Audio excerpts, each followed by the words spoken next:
ବୌଦ୍ଧ ରାଜବାଟୀସ୍ଥିତ ମାହେଶ୍ୱରୀ ସଂସ୍କୃତି ଭବନଠାରେ କୃଷକ ଉତ୍ପାଦକ ସଂଗଠନ ଫେଡେରେସନର ନୀତି ନିର୍ଦ୍ଧାରଣ ବୈଠକ ଅନୁଷ୍ଠିତ। ଆଜି ଅପରାହ୍ନ ପାଖାପାଖି 3ଟା ସମୟରେ ବୌଦ୍ଧ ରାଜବାଟୀସ୍ଥିତ ମାହେଶ୍ୱରୀ ସଂସ୍କୃତି ଭବନଠାରେ ବୌଦ୍ଧ ଜିଲ୍ଲା କୃଷକ ଉତ୍ପାଦକ ସଂଗଠନ ଫେଡେରେସନର କୃଷକ ଉତ୍ପାଦକ ସଂଗଠନର ନୀତି ନିର୍ଦ୍ଧାରଣ ବୈଠକ ଫେଡେରେସନ ସଭାପତି ରାଜକୁମାର ଅଗ୍ରୱାଲଙ୍କ ସଭାପତିତ୍ୱରେ ଓ ସମ୍ପାଦକ କୃତିବାସ ପଲ୍ଲିଆଙ୍କ ସଂଯୋଜନାରେ ଅନୁଷ୍ଠିତ ହୋଇଯାଇଛି। ବୌଦ୍ଧ ଜିଲ୍ଲା ମହୋତ୍ସବ ହେବାକୁ ଥିବା କୃଷି ସମ୍ପର୍କିତ କର୍ମଶାଳାରେ 250ରୁ ଅଧିକ ଗ୍ରାମାଞ୍ଚଳ ଚାଷୀଙ୍କୁ ନେଇ କୃଷି ଓ କୃଷି ସମ୍ପର୍କିତ ଆଲୋଚନାଚକ୍ର ଆୟୋଜନ ନିମନ୍ତେ ନିଷ୍ପତ୍ତି ଗ୍ରହଣ କରାଯାଇ ସମସ୍ତ ଏଫ୍ପିଓ କର୍ମକର୍ତ୍ତାଙ୍କୁ ଦାୟିତ୍ୱ ବଣ୍ଟନ କରାଯାଇଛି।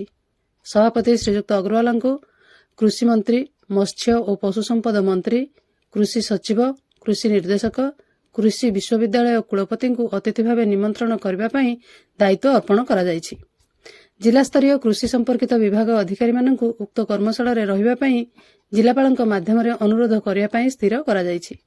ଉକ୍ତ କର୍ମଶାଳା ବୌଦ୍ଧ ଜିଲ୍ଲା ମ୍ୟୁଜିୟମଠାରେ କରିବା ପାଇଁ ସ୍ଥିର କରାଯାଇ ଉକ୍ତ ସ୍ଥାନ ଯୋଗାଇ ଦେବା ନିମନ୍ତେ ଜିଲ୍ଲାପାଳଙ୍କୁ ଅନୁରୋଧ କରାଗଲା।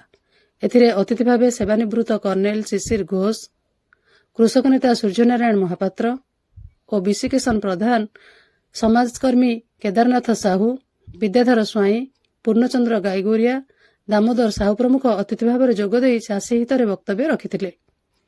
ଏଥିରେ ମାହେଶ୍ୱରୀ ଗୋଶାଳା ଅଧ୍ୟକ୍ଷ ନିର୍ଗୁଣ ମହାକୁଡୁ, ଚାଷୀ ନେତା ଅନନ୍ତ ପ୍ରଧାନ, ସୁନୀଲ ଖେତି, ହୃଦାନନ୍ଦ ପ୍ରଧାନଙ୍କ ସମେତ ଉପସ୍ଥିତ ରହି ଆସନ୍ତା ଜାନୁଆରୀ 4 ତାରିଖରେ ହେବାକୁ ଥିବା ସେମିନାରକୁ ସଫଳ କରିବା ପାଇଁ ପଲ୍ଲୀ ବିକାଶ ଏପିଓରୁ ଦିବ୍ୟଲୋଚନ ପ୍ରଧାନ, ପ୍ରବୀର ମାହର, ମାଟିମାହାରୁ ଶମ୍ଭୁ ମୁଣ୍ଡା, ଭଗବାନ ସାହୁ, ବାଣୀଶ୍ରୀରୁ ଶ୍ୟାମ ସିଂ କଅଁର, ଗନ୍ଧରାଡ଼ିରୁ ଗଦାଧର ମହାକୁଡ, ମାତୃଶକ୍ତିରୁ ତୋଫାନ ମେହେର ପ୍ରମୁଖ ଉପସ୍ଥିତ ହୋଇ ସହଯୋଗ କରିଥିଲେ।